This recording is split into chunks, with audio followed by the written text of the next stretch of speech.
మొత్తం అంతా రౌండ్ గా నిలబడండి.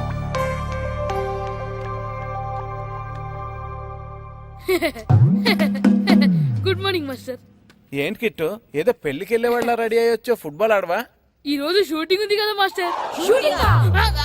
అవునరా మాస్టర్, ఆ అమ్మాయి మాట్లాడుకుంటూనే విన్నాను. ఆ అమ్మాయి చేసేది సినిమా షూటింగ్ కాదు, వెళ్ళి మార్చుకురా. అది కాదు మాస్టర్, కొంచెం గ్లామర్ గా ఉంటే బాగుంటుంది. మార్చుకురమ్మన్నా, వెళ్ళు. ఆకలేదండి, ఆల్రెడీ లోపల ఉంది. ఈయనకంటే అందంగా కనిపిస్తానని కుళ్ళు. ఇది కూడా మీరే తీసుకోండి, ఇక్కడితో ఉంటేనే మీకు హ్యాపీగా ఉంటుంది.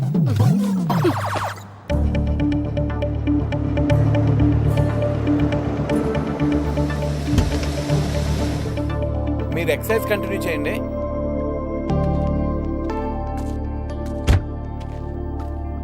హాయ్.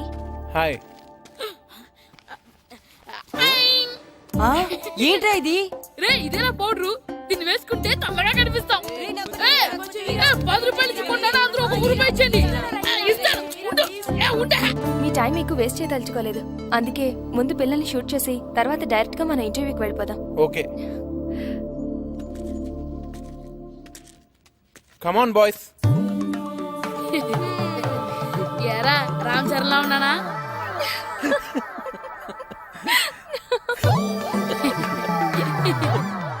మొఖాల నిండా ఆ పౌడర్ ఏంటరా, తుడుచుకోండి. ఈ గ్లామర్ కూడా పోగొట్టేసరే. అందరూ వరుసగా నించోండి. నిలబడండి రా. సుధీర్, పిల్లలందరినీ వరుసగా షూట్ చేయి.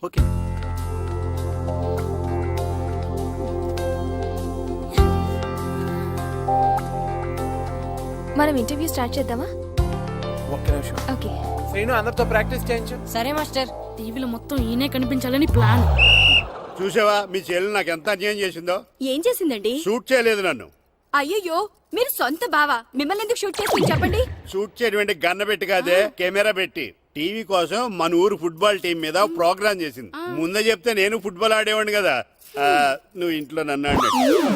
నీకెందుకు వచ్చిన ఆటల్లే బావా, నువ్వు ఈ ఊరిని బాగా డెవలప్ చేయి. ఆదర్శ గ్రామ పంచాయతీ ప్రెసిడెంట్ గా నీతో స్పెషల్ ఇంటర్వ్యూ నేను చేస్తాను. అంటే ఇంకెప్పటికీ చేయవన్నమాట. బావా అది సరే కానీ టీవీ ప్రోగ్రామ్ ఎన్నింటికే? ఇదిగో వచ్చే టైం అయింది, టీవీ ఆన్ చేయి.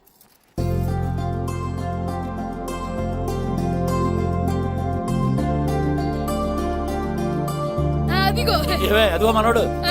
టీవీ 9 ప్రేక్షకులకు నమస్కారం. మా అబ్బాయి క్రికెట్ బాగా ఆడతాడు. టీంలో ప్లేస్ దొరికితే సచినంతటోడు అయ్యేవాడని ఒక తండ్రి. మా అమ్మాయి టెన్నిస్ బాగా ఆడుతుంది, కొంచెం ఎంకరేజ్మెంట్ ఇచ్చుంటే సానియా మిర్జాని మించిపోయేది అని ఒక తల్లి. చెస్, వాలీబాల్, బాస్కెట్బాల్ ఆట ఏదైనా కూడా వాళ్ళ పిల్లలు ఆటలో ఒక మంచి స్థాయికి చేరాలని ప్రతి తల్లిదండ్రులు కలలు కంటారు. కానీ ఆ కలలు నిజం కావాలంటే వాళ్ళలోని టాలెంట్ ని గుర్తించాలి. కానీ కొందరు ఆ టాలెంట్ ని గుర్తించకుండా వాళ్ళ టాలెంట్ కి అన్యాయం చేస్తున్నారు. అలా తన స్టూడెంట్స్ కి జరిగిన అన్యాయాన్ని ప్రతిఘటించిన వ్యక్తిని మీకు పరిచయం చేస్తున్నాం. ఈయన పేరు రాము. సకినేటిపల్లి హై స్కూల్లో తెలుగు టీచర్ గా పనిచేస్తున్నారు. తూర్పు గోదావరి జిల్లా సబ్ జూనియర్ ఫుట్బాల్ టీమ్ లో తన స్టూడెంట్స్ ని సెలెక్ట్ చేయనందుకు సెలెక్ట్ అయిన టీం ని తన ఊరి టీమ్ తో ఓడిస్తానని చెప్పి డిస్ట్రిక్ట్ కోచ్ తో ఛాలెంజ్ చేశారు.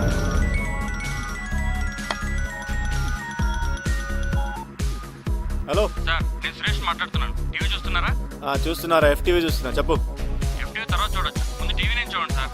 TV 9 ఏమైనా సెన్సేషన్ న్యూస్ ఉందా? అవును సార్. చూస్తానులే. TV 9 అంటే TV 9 ఏమొస్తుంది TV 9 లో?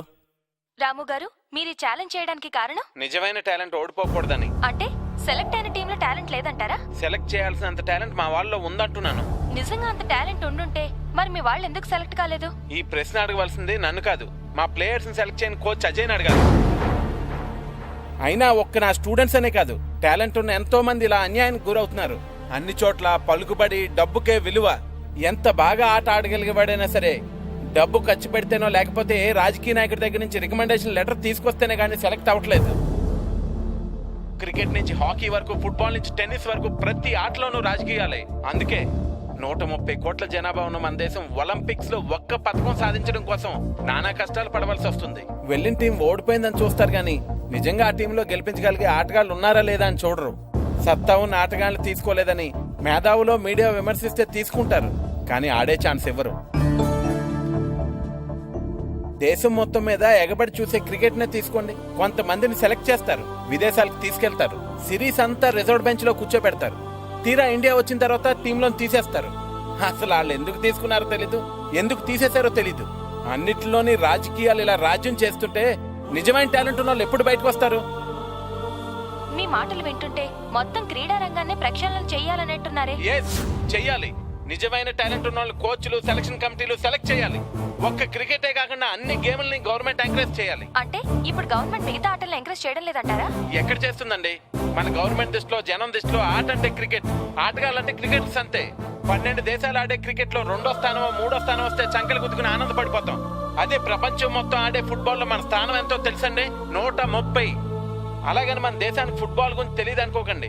1889లోనే మన దేశంలో మోహన్ బగాన్ క్లబ్ స్టార్ట్ అయింది. 1898లో మన దేశంలో నిర్వహించిన డ్యూరాన్ కప్ ప్రపంచంలోనే ప్రాచీనమైన వాటిలో 3వది. 1951, 1962 ఫుట్బాల్ ఏషియన్ కప్ లో మన దేశం గోల్డ్ మెడల్ కొట్టింది. కానీ ఈ రోజు చెప్పుకోవడానికి చరిత్ర తప్ప ఇంకేం మిగలలేదు. మీ ఆవేశాన్ని నేను అర్థం చేసుకోగలను. ఇది ఆవేశం కాదండి, ఆవేదన. ప్రపంచ కప్ ఫుట్బాల్ చరిత్రలో ఈ రోజు వరకు మన దేశం ఆడలేదన్న విషయం ఎంతమందికి తెలుసు?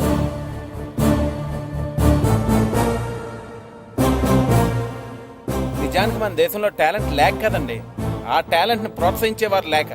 నా నమ్మకం ఒకటే, నిజమైన టాలెంట్ ని మనం గెలిపిస్తే ఆ టాలెంటే మన దేశాన్ని గెలిపిస్తుంది. అదిగో ఆ టాలెంట్ వీళ్ళలో ఉన్నదే నేను ఛాలెంజ్ చేశాను. డెఫినెట్ గా ఈ ఛాలెంజ్ లో నేను గెలుస్తాను. గెలుస్తావా? పిచ్చి వేధవా. గెలుస్తానంట ఛాలెంజ్ నాతో. హలో, నేను ఏపీ ఫుట్బాల్ అసోసియేషన్ చైర్మన్ చక్రపాణిని మాట్లాడుతున్నాను. సార్ సార్ చెప్పండి సార్. నువ్వు టీవీ నైన్ చూసావా? సార్ చూశాను సార్. అది నువ్వు చెప్పేది ఫోన్లో వినడానికి నేను సిద్ధంగా లేను. ఒకసారి ఇంటికి రా, నీతో మాట్లాడాలి.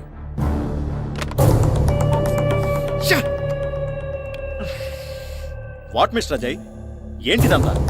నీ ఇష్టం వచ్చినట్టు ఛాలెంజ్ చేయడానికి ఇదేమైనా నీ ఇంటి విషయం అనుకున్నావా? అది కాదు సార్, వాళ్ళ పిల్లల్ని సెలెక్ట్ చేయలేదని వాడు నోట్కొచ్చినట్టు మాట్లాడాడు. దాంతో ఎమోషన్లో.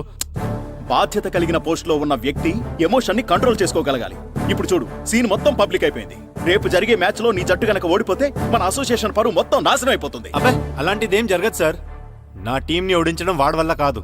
ఓడించలేరని నువ్వనుకుంటున్నావు, ఓడించగలరని నేననుకుంటున్నాను. ఆ ముగ్గురు పిల్లలు పెద్ద టాలెంటెడ్ కాదు సార్.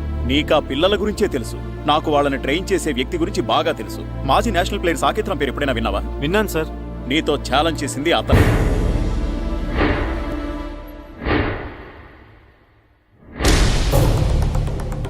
ఏంటి సార్ మీరు అనేది? ఆ తెలుగు మాస్టర్ సాకేత్ రామా? అవును, చాలా సంవత్సరాల క్రితమే సౌత్ ఆసియా కప్ టోర్నమెంట్కి సెలెక్ట్ కావలసిన వాడు. లాస్ట్ మినిట్లో జరిగిన పాలిటిక్స్ వల్ల జట్టులో స్థానం దొరకలేదు. ఆ డిప్రెషన్లో ఉండగా ఒకరోజు బైక్ యాక్సిడెంట్ జరిగింది. ఆ తర్వాతే తను అలా అయిపోయాడు. బహుశా తనకు జరిగిన అన్యాయం ఆ పిల్లలకి జరగకూడదని నీతో ఆ ఛాలెంజ్ చేసుంటాడు. ఛాలెంజ్ చేసినంత ఈజీ కాదు సార్ నా టీం మీద గెలవడం. చూడు మిస్టర్ అజయ్, కడుపు నిండిన వాడి పోరాటానికి, కడుపు మండిన వాడి పోరాటానికి చాలా తేడా ఉంటుంది. టీంలో సెలెక్ట్ అయిపోయాం కదా రిలాక్స్డ్ గా మీ వాళ్ళు ఆడతారు. ఎలాగైనా సెలెక్ట్ అవ్వాలని కసిగా వాళ్ళు ఆడతారు. ఎలా ఆడినా వాళ్ళు గెలవరు సార్. గెలవకపోతే మంచిదే, కానీ ఒకవేళ నీ టీం మ్యాచ్ పోగొట్టుకుంటే నువ్వు నీ ఉద్యోగం పోగొట్టుకోవాల్సి వస్తుంది. అది గుర్తుపెట్టు. You can go now. Look boys, 15వ తారీఖు మనకి సకినేటిపల్లి టీం కి మ్యాచ్ ఉంది, తెలుసు కదా? నా కోచింగ్ లో మీరు వాళ్ళ మీద ఎలాగైనా గెలుస్తారని నాకు బాగా తెలుసు. నాకు ఆ కాన్ఫిడెన్స్ ఉంది. మన టీంతో అనవసరంగా పెట్టుకున్నందుకు వాళ్ళు కళ్ళలో కూడా ఫుట్బాల్ ఆడడానికి భయపడాలి. Practice, come on. యాండి ఎక్కడికి వెళ్తున్నారు? అసెంబ్లీ సమావేశాలు. అసెంబ్లీ సమావేశాలకా? ఏం పార్లమెంట్ సమావేశాలు కలమంట? అసెంబ్లీకి పార్లమెంట్ కి మీరెందుకు వెళ్తారు? మహా అయితే పంచాయతీ ఆఫీస్కి వెళ్తారు. అది తెలుసు కదా, మరి ఎందుకు అడగటం? బుద్ధి తక్కువై. అది ఉంటే కదా ఎక్కువ తక్కువ తెలడా.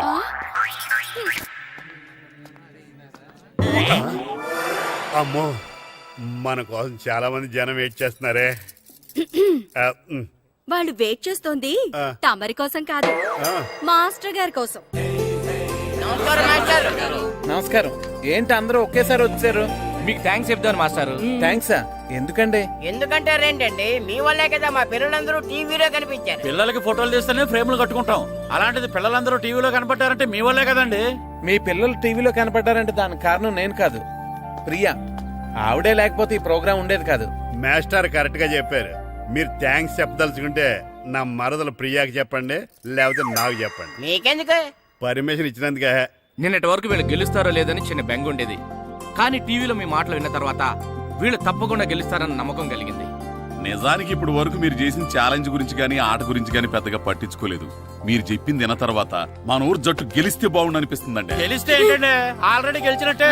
మాస్టర్ మీద మాకెంతో నమ్మకం ఉంది.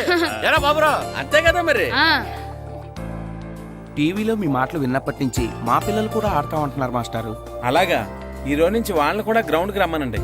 మీ అందరూ నా వెనకాల ఉన్నందుకు నాకు చాలా ఆనందంగా ఉందండి. మీ వెనకాల మేము అందరూ ఉంటామండి. అంతర్వేది లక్ష్మీ నరసింహస్వామి ఆశీస్సులు మీ పైన ఉంటాయి. అంతర్వేది లక్ష్మీ నరసింహస్వామి చాలా మహిమగల స్వామి. మీ కృషికి తోడు ఆయన ఆశీర్వాదం ఉంటే మీరు అనుకున్నది తప్పకుండా సాధిస్తారు. నా మీద మీకున్న నమ్మకానికి థ్యాంక్స్. మీరు అనుకున్నట్టుగానే ఈ మ్యాచ్ గెలిచి తీరాలి. ఎందుకంటే పిల్లలే కాదు, వాళ్ళ పేరెంట్స్ కూడా ఎన్నో ఆశలు పెట్టుకున్నారు. కానీ అదేంటి కానీ అంటున్నారు? గెలుపు మీద మీకు నమ్మకం లేదా? నమ్మకానికి నమ్మకం నిజమవటానికి మధ్య చాలా తేడా ఉంటుందండి. మనం గెలవాలంటే మనం బలం గురించి తెలుసుకుంటే సరిపోదు, అవతలి వాళ్ళ బలహీనతల గురించి తెలుసుకోవాలి. ఓస్ అంతే కదా, ఆ సంగతి నాకు వదిలేండి. అవతల టీం ఎలా ఉంది, ఎలా ప్రాక్టీస్ చేస్తుందన్న సంగతి నేను తెలుసుకుంటాను. మన వాళ్ళు ప్రాక్టీస్ మీరు చూసుకోండి, సరేనా?